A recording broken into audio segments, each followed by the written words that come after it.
everyone, Zane the PenMeister here. Welcome back to another episode of Behind the Screen. Today with me, as always, are Cameron and Amber. Would you like to say hello, guys? Hey guys. Today's show is brought to you by Pepsi, because we know Coke would be better. It is, yes. Screw you two. Sorry, would you prefer this? Down there, by the way, if you want to join him. Yeah. Oh, nice. So I'll get 11 of the 12 bottles. Alright, today's episode we're going to be doing something a little different. Instead of doing like Q&A, going back and forth, we're actually going to cover a single topic today. And today's topic is going in depth about planning a campaign. This is actually... We actually had one of our Discord members ask us something along along lines for this. So we decided to kind of start on the topic, and if we feel like it's doing good, we'll continue with this like every other episode or something. Mm-hmm. And if it doesn't really do that well, we'll just go back to the Q&As. When planning a campaign, what's the first thing that you guys like to focus on when it comes to like planning a campaign before you even get to finding players, session zero, all that? What do you guys like to focus on? Well, it's okay. So when it comes to me for world building, the first thing is, what kind of world do I want the story to take place in? Do we want Western medieval era, or do we want some spice, as it were? Do we move the location? Do we change it up a little bit? Maybe lean more towards the Eastern Europe, which their folklore is significantly darker. Maybe we consider the possibility of advancing the technology, like the Pause for Hire, the campaign, the world that I've built for that is set in the Renaissance, so we have gunpowder that is being used semi-regularly. I mean, Invader's character is a gunslinger. We have perhaps we want to try our hand at a completely different setting to just Europe. Maybe we want to go to a North African campaign, a Middle Eastern campaign, maybe India, maybe Asia, or maybe we even do just to return slightly to the advance of technology, we go backwards with technology. Mm-hmm. Maybe have a Roman period where it's easy to get the smaller weapons like a gladius and a javelin. But if you're looking for a long sword or a greatsword or a warhammer, that's not something you're going to find in the more industrial parts uh, of your world. That's something you're going to have to go to the more um, what's the polite word? Well, if we're talking the Romans, we're not. You're not going to find a warhammer in Rome, but if you Nope. go to Germania, there's a good chance you'll probably find it there. Yep. Yeah, and this is, it also depends, what system you're running. Yes. Like I run Delta Green and Call of Cthulhu, so it's real world. Yeah. So my location boils down to two things: where in the world it's happening and when in the world it's happening. And as a Yes. DM, trust me, you're going to have to do some research because players will call you out. Hi. I'm currently planning a Call of Cthulhu game set in 1931 San Francisco. I'm not the native. I have been correcting him left and right. So you guys like to focus more on culture and time period over anything else when you first get started? Essentially. I mean, That's going to influence everything. it is. That's going to decide, what type of storylines you can do. Like, if you're playing in 19 or 1812, China, you're not going to be able to throw planes in there. You're not going to be able to throw like a long. Yeah, your guns are very limited if you have any at all. Um, body armor is pretty much a plate of leather, which is useless. Yeah, but if you're playing in modern day, you've got heavy Kevlar, you've got long rifles, you've got, you know, planes. Or if you want to do alternate universe, throw Fringe in there, for example, you don't get planes, you get airships. And airships move a lot slower than planes. Maybe a So you world have to where for that. maybe a world where the I forget where it was, but where that blimp didn't go down, and so instead of The planes, Hindenburg in New Jersey. Hindenburg, Zeppelin. yeah, the Hindenburg Zeppelin. Maybe a world where the Hindenburg Zeppelin didn't go down, so instead of advancing toward planes, we used zeppelins, and that's where we advanced in technology. Yeah. Yeah. Or a world where the towers didn't fall. Hmm. So security is a lot more lax. Not just in airports, but around the world. There's things you can get away with that we can't. Yeah. Hmm. To Now, quote, oh, go ahead. there's to quote a brilliant interview between the talk show host and comedian John Oliver and Stephen Hawking, the famous theoretical physicist. John Oliver asked him, "Is there a universe where I'm potentially smarter than you?" To which Stephen Hawking replied, "Yes, and there's also an alternative universe where you are funny." That one, I remember that interview. That one was very hilarious. Um, uh, Yes. so after culture and time period, what other things you like to focus on? Once you've got that Geo- geography. Geography. Okay. Because honestly, geography, culture, and time period are the three main things at the start For you. for me, because I world build like mad. For me, that's the point where I bring in the core storyline. What do I want to happen? It's because that's going to influence a lot of the next step. I can decide on geography after the fact, if it matters at all.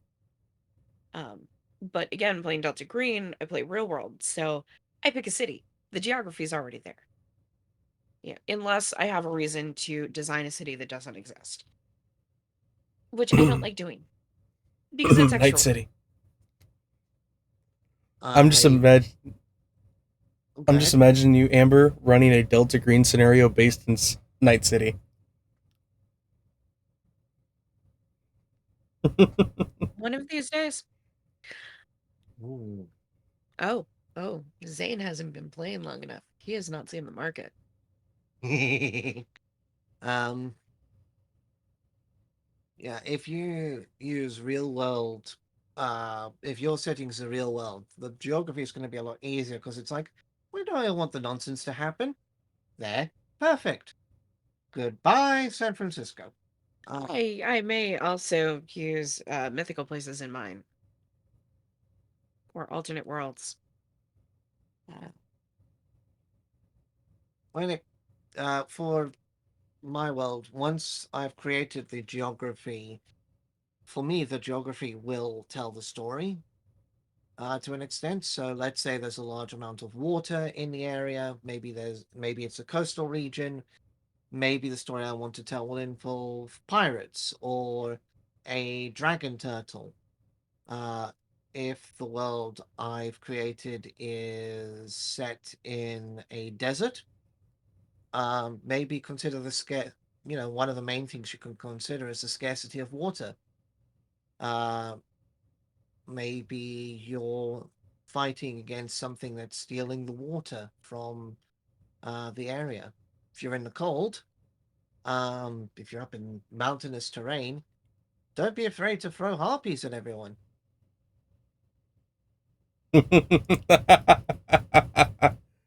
Harpies and rocks. I know. That's not with a K. Although I know for a fact that this one will adopt the rock. Yes, please. Rock will burn. Rock will be food. I will not fuck with the rock again. I think the rock counts as a large creature? Yes. Oh, well, there's an idea for a future campaign. Rock Riders. Rock Riders and Griffin Valkyries. Uh-oh.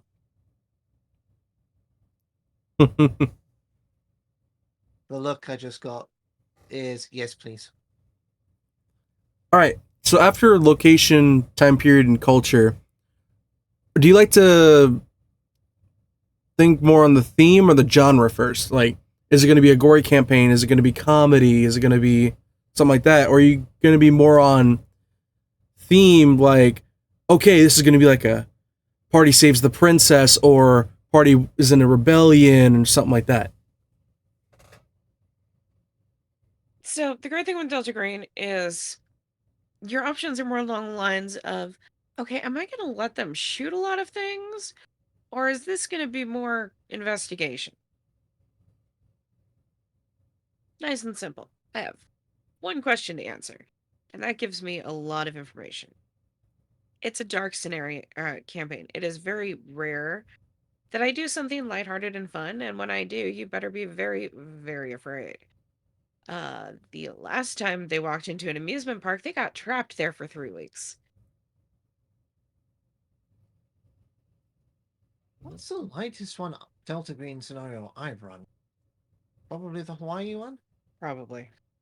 which involves, meeting a World War II veteran whose family thought they had lost someone during the war, and then suddenly they appear on the doorstep 80 years later.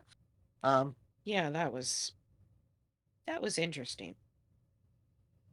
um, with regards to D&D, um, your, the world that you tell, the world that you create is going to also influence the story. It's like the there's a brilliant sketch by the people Door Monster regarding diplomancy, which is the bardic magic of bullshitting your way to success.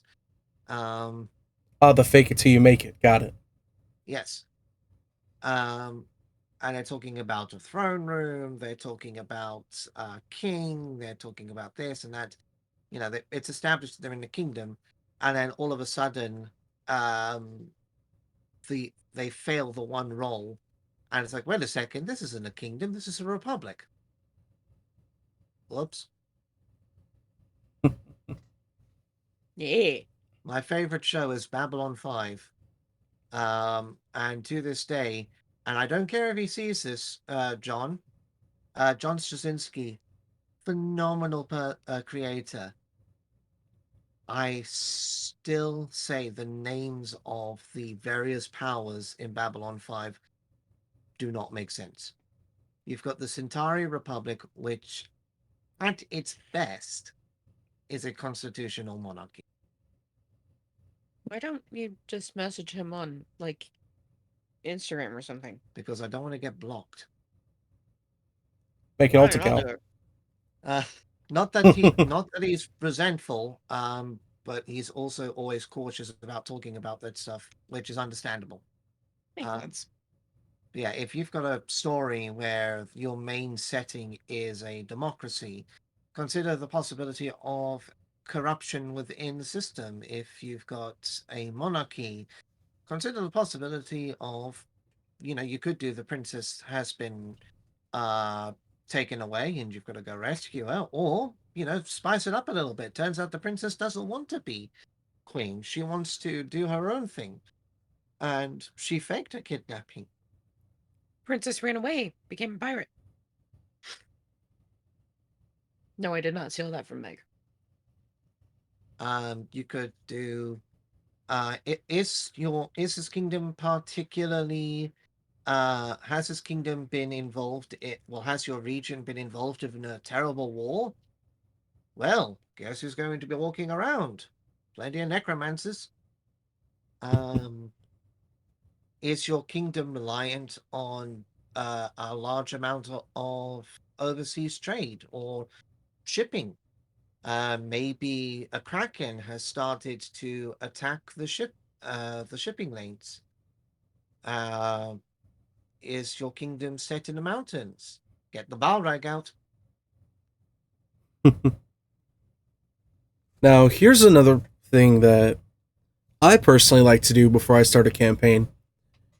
How, I mean, do you guys set up any random encounters that your players can stumble into, like personal random encounters for the campaign that kind of line up with the story? Do you do that before or during the campaign?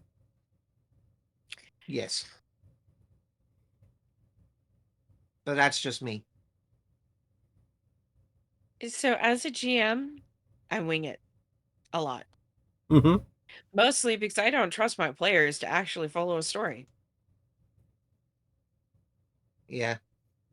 Oh, I I mean, don't for either. example, there was one day my players were only getting their instructions. They were sent to a place. They were told, okay, you're going to go here. You're going to meet a person. They're going to tell you what you need to do.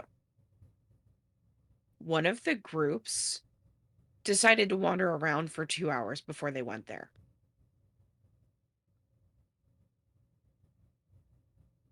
Joy. Yeah. Um, I'm you go ahead, Zane, and then I'll say my thing. For the Blood of Oren, actually, I was expecting to go a completely different direction. To be completely honest with you, I had seeded in a couple things in the earlier episodes, like, oh, there's you could meet this group if you wait a week, or yada yada yada. Nope, going straight to the castle. Okay. Had to, came up with Yeah. had to come up with something. The story completely changed, but it's one of the great things about it, right? Yep. One of the great things about D&D. Yep. So, one of the things I plan. So when I plan random encounters, um, I will look at the world that I've created and work those in. Will they influence the story in some way? Probably. Will the players read too much into it? Absolutely. Um, Will the players try to adopt anything and everything? yes. Yes, I will. Um, so hilariously, I did not know this existed in Baldur's Gate 3. So when I did it, mind you, I did this when it was still in early access many, many moons ago. Um, one random encounter I also like to throw in is to test the players to see what kind of players they are. Um, which is I think I've talked about it on this before. The owlbear, uh, the owlbear random encounter. What you do is, when the players have camped for the night and they're doing the guard, roll a d6 because generally the guards take 3 shifts. 1 to 2, first shift, 3 to 4, second shift, 5 to 6, third shift. What you then do is on the shift that you roll, you mention that you get the players to roll an easy perception check, so DC 5. Um, so long as they don't fail massively, what will happen is they'll start to hear a noise. And they watch as nearby they see a giant owlbear uh, looking around, heading towards the camp. Now, the players have a few choices they can make, but generally it boils down to two: attack the owlbear, leave the owlbear alone.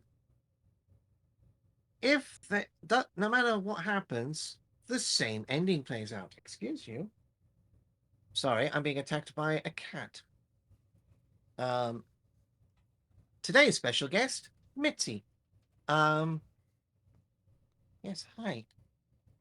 So, what will happen is, at some point, the owlbear's cubs appear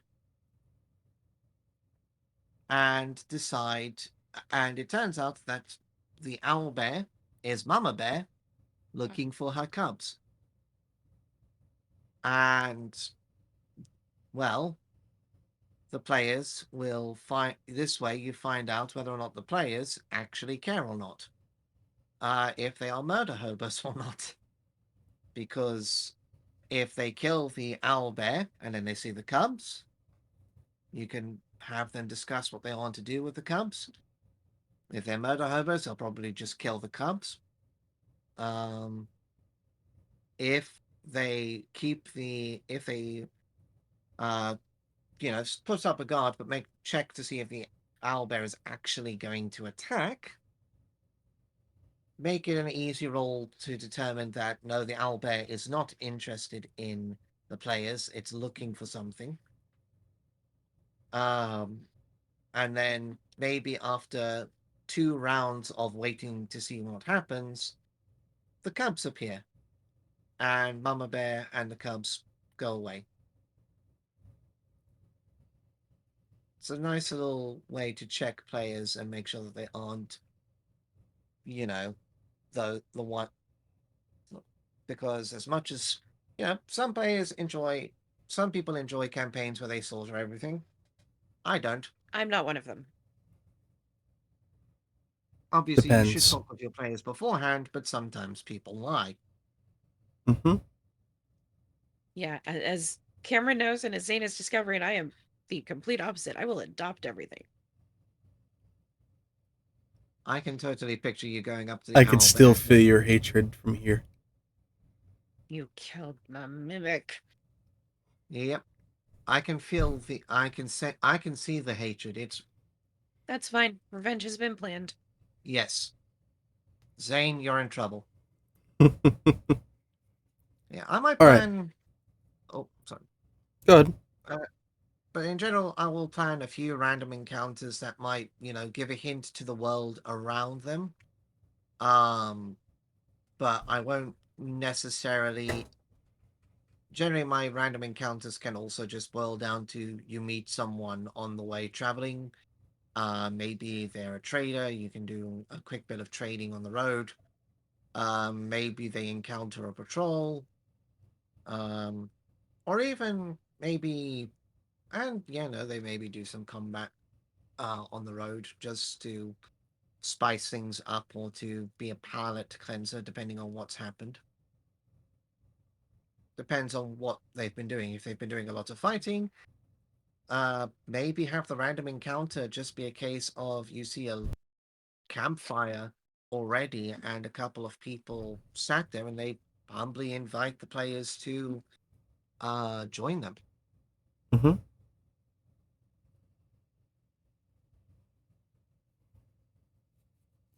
Now, here's another important thing when it comes to the actual planning. How much do you like to have planned before you even get the players to sit down and have that session 0 and have that talk with them? I actually don't. A lot of my campaigns depend on the players themselves. So unless I'm running a campaign that somebody else wrote or one that I wrote to be run multiple times, like Point in Time, which is one I run pretty regularly. I think I've run it 20 times now. Constellation's a close second. Constellation's only been around 5, I think. We'll fix that. But unless I'm doing that, I wait to find out, what are the players doing? Am I getting a group of scientists? Am I getting a group of people who want to shoot things? Am I getting just this hodgepodge where you've got like one ex-military guy who's old and cranky and one guy who's currently special forces and just wants to shoot something and another guy who is like a ghost hunter, so he's a little on the crazy side, Mm-hmm. because I need to tweak things. Mm. My role when it comes to the players is play what you want. I will adjust. Same.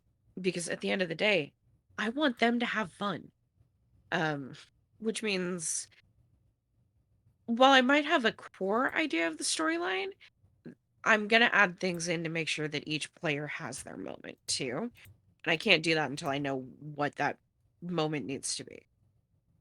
Yeah. For me personally, if it's a D&D campaign or anything campaign, I will have a beginning, I will have an end. The middle will just happen. The middle will just happen. Do I have a big bad evil planned? Yes. Will the players fight the big bad evil? Hopefully. Maybe. Will the players still have an ability to influence the world, and will I ask them, hey, do you have any personal quests you would like to add to the campaign? Absolutely. And also, a big question to ask is, what do you not want to see? Yes. What do I need to avoid? Because I don't want to make you uncomfortable. Just like I'm going to say, these are my rules. Don't do this stuff because it's going to make me uncomfortable. Like, Mine are pretty lax. yeah. Like you asked us if everything was going to be okay with, well, I mean, the spoilers happened with the It'll be out before this. yeah, the exploding babies. Uh,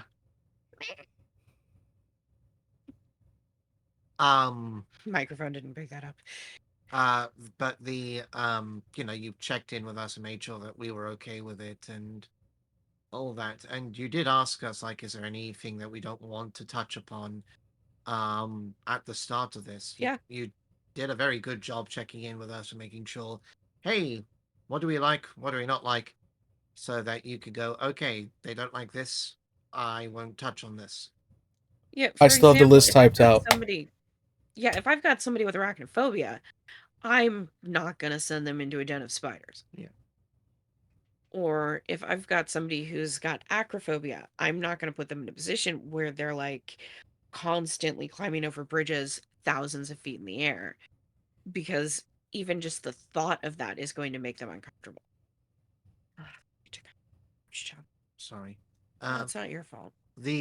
So players will have noticed, watchers would have noticed, sorry, that when I created when I decided that Liar's summon beast was going to be a spider, uh, my immediate first thought was I need to message Amber because I know Amber has arachnophobia, and I said, "Is this going to be okay with you?" Because even though I'm not the GM, I know that one person at least has arachnophobia, and Amber was okay with it. And when we created the token, I knew that cartoon spiders that are designed to be cute are okay for Amber. So that's why the token is the Lucas spider from Lucas the Spider Shorts. Because whilst we know what it actually is, it's still a case of we have someone with arachnophobia. We've checked to make sure this is going to be okay, and it's still going to be cute to and silly to consider the fact that this tiny little thing is now having fun. Sorry, I'm watching this cute, adorable thing next to me. I'm right here. No, the cat. My cat is sitting here. Cameron's giving her attention scratches while we talk, and she has her tail wrapped around his wrist. Yep. That is fucking adorable. They always check with players to see what the do's and don'ts are. My last campaign failed because I forgot to do that. Guilty as charged. And on that note, make sure you check in regularly with your players because things change. Yeah. Mm-hmm. This wasn't that campaign, but another campaign I had, another game I had, I mentioned that someone had survived a form of cancer. Completely unaware of the fact that one of my players, their mother, had also just finished a battle with cancer. Thankfully, the cancer went into remission, didn't metastasize. I did not know that until literally they put up the pause card and said, "Can we just take a moment, please?" And said, "Hey, just so you know, not that the character was not a bad character. It wasn't. It was a character who was just a side character, but it was still enough for them to go, hang on a second, I just need a moment because real world stuff happened that's very similar to this person." And that's what safety cards are for. Yeah. To all those naysayers out there, up yours. Um, I want my players to be comfortable, and if safety cards would do it, or X cards, or would do it, then that's what we're gonna do. Yeah. My players personally will just message me if they have a problem. But not all players feel comfortable doing that. Some players just are, don't want to cause a fuss. So having those cards and saying everybody is capable of doing this makes them feel more comfortable pausing the game when they need a minute to breathe. and it's especially useful with online games as well, in that sense, because those can be done anonymously. So Yeah. it's not like you will be called out by the system, and then if you're afraid that people are going to dunk on you, why did you pause the game? Why did you? I mean, first of all, if that happens when the anonymous thing gets thrown up, I would very much strongly suggest, That person would be removed from my game. yeah. And if it's more than half, well, if it's more than one person, consider departure altogether. Um, you'll always find another table. Yeah. And as the GM, remember that it is okay for you to throw those cards as well. Yeah. I'm a sick and twisted individual. Um, And yet I still do them. but I do have triggers. So Juice. we can't talk about the juice. That's why I didn't say the other part of it. Yep. Sweet, sweet, sweet raspberry juice. Yeah, we'll leave it at that. Yeah. I'm a dark and twisted individual, everybody. The Hawaiian shirt's a lie. Um, And hilariously, me, the one with usually brightly colored hair, tattoos, and, well, dresses like a goth half the time, is the bubbly happy one.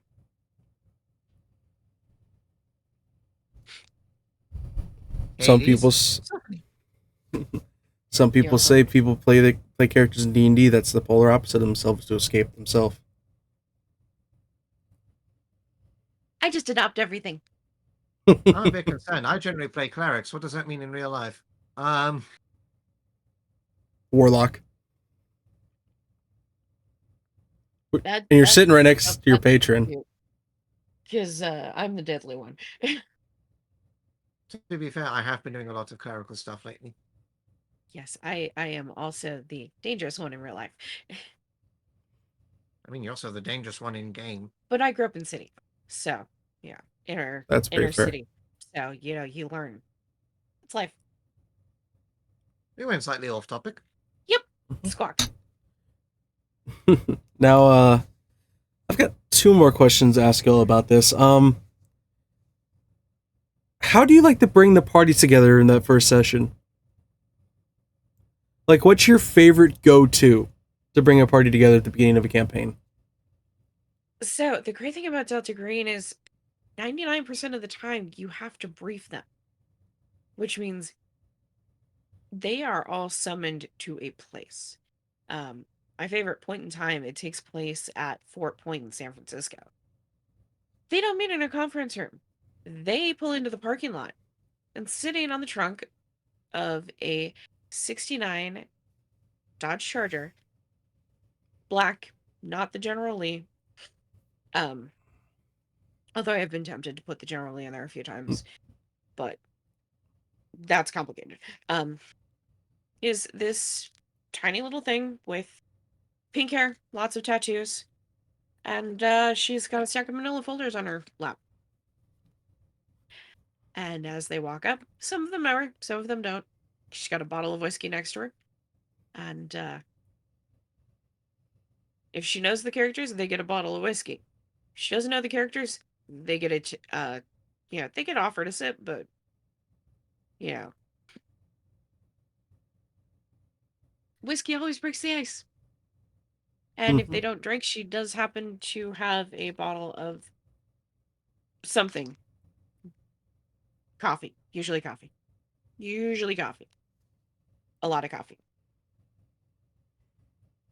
Coffee's what make the world go around. Yep. Yep. Any other campaign where I run with her, they'll walk into a conference room. There is a giant pot of coffee, a box of donuts, and a bottle of whiskey on the table.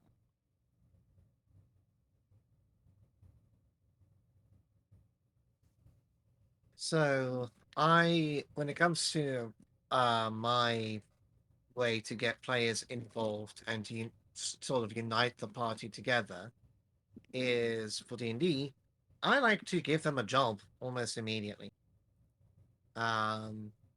Sort of oh yeah, this is why the party's together initially, is because you've been given a job. Something's causing the sewers to be blocked, and it's causing these city to have very bad smells. Someone needs escorting out of the city because someone very powerful is after them. Your a local farm is the local farm is struggling as its sheep are being attacked by something. Yes, you can have the lamb. Emergency food's always good to have. See, I told you they were referring. We're not eating cupcake. I told you they were referring to it as buying it to eat it. My cupcake. Ramsay will have a word with you if you harm his child. And Ramsay likes me. And Ramsay has the wrong stat block, but I'm sticking with it. But yeah, I always like to give the players I don't want to do the generic you meet in a tavern scenario. Give the players a job, have them have a contract in the area, and then the party meets. They'll discuss, what we're doing and whatnot, and then the party sort of like bonds together over the course of that, and then some smaller stuff depending on what level the party's at. You throw a little bit more, generic jobs here and there. It's like, well, I like working with this person because they're good at this, or I like working with that person because they're good with that. And then, as I always say, the first arc of you've got your 5 acts, as it were. Introduction, rising conflict, resolution, denouement. The first arc, I always say, like, the first 3 to 4 little things that I do in a campaign is purely the introduction. We learn about the characters, we learn how they work. If the players are new to the game, then they can figure out how their character works, how they're, what works for them, what doesn't work.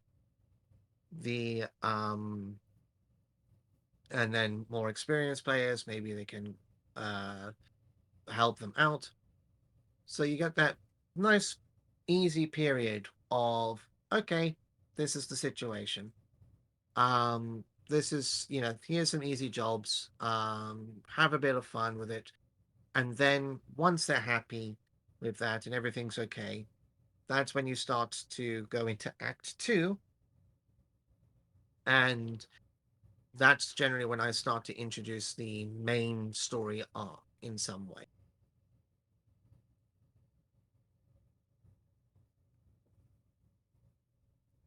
Yeah. I completely forgot what I was going to say. You got me so entranced there. Guilty as charged. Oh yeah, the way I like to get the people together is to throw them straight into a conflict that gets all of them entangled in, like I did with y'all. Yep. From talking to all y'all and looking at all your backstories, I was like, okay, 5 of y'all would probably go save a little girl. The 6th one, I'm probably just gonna have them hired to protect them. I mean, Biggest it makes reason. sense with this group. Yep.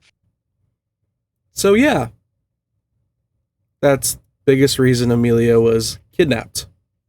That was the driving point to get y'all hooked and committed to the story.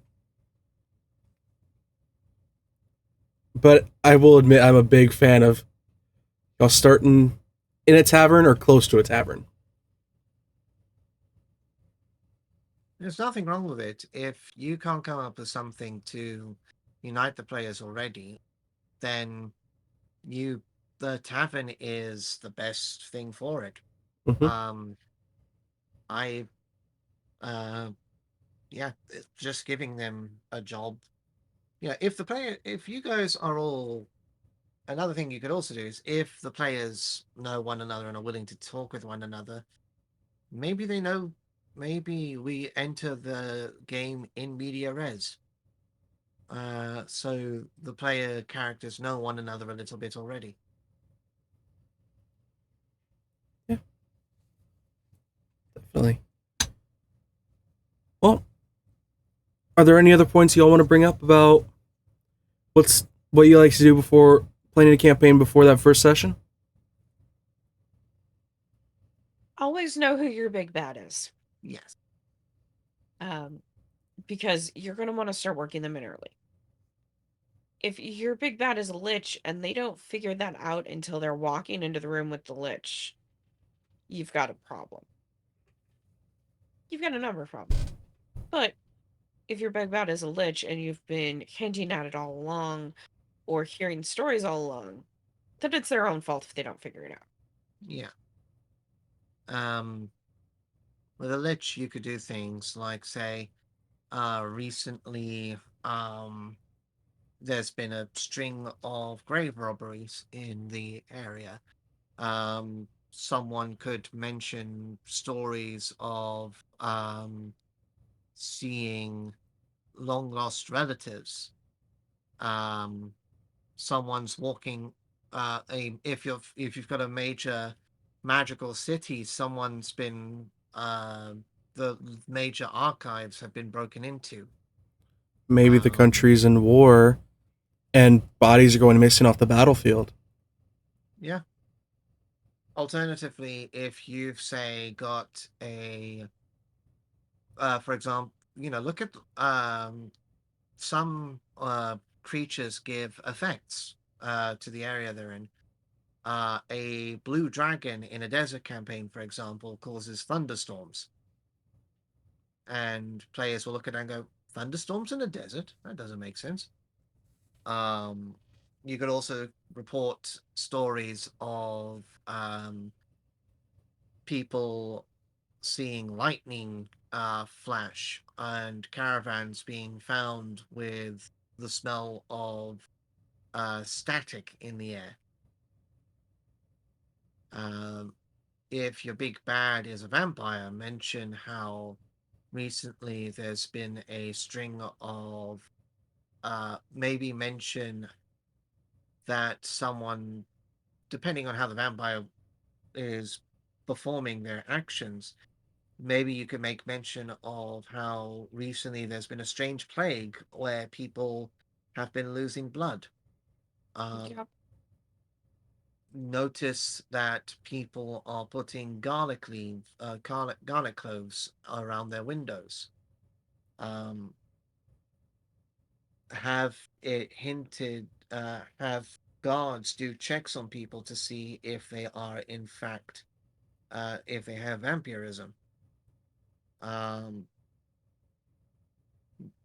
One thing, and if your vampire's like a high society person, mention that there's this mysterious person that is only ever seen at night.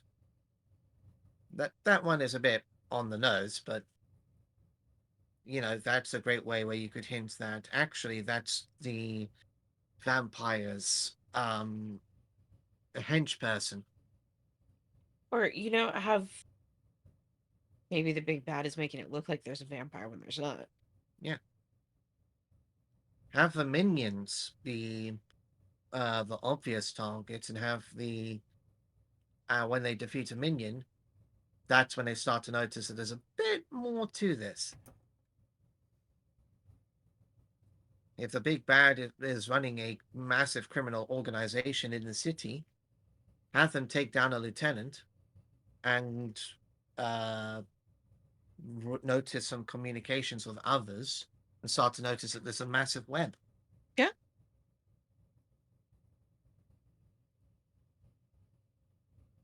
All right. Anything else you think you guys can think of at the moment? The only thing I can think of is a reminder, the GM is as much a player as the players, so make sure that whatever you design isn't just for them.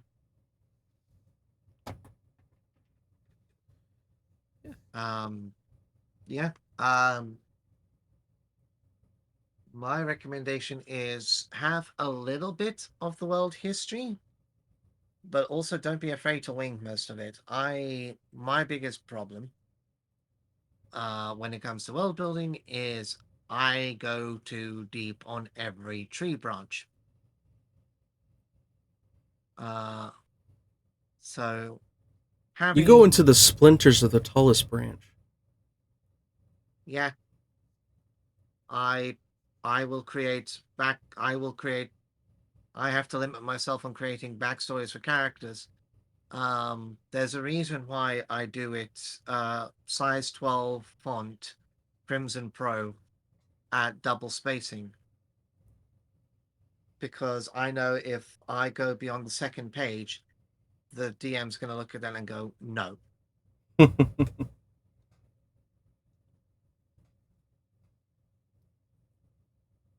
Well, guys, I hope you enjoyed this episode of Behind the Screen.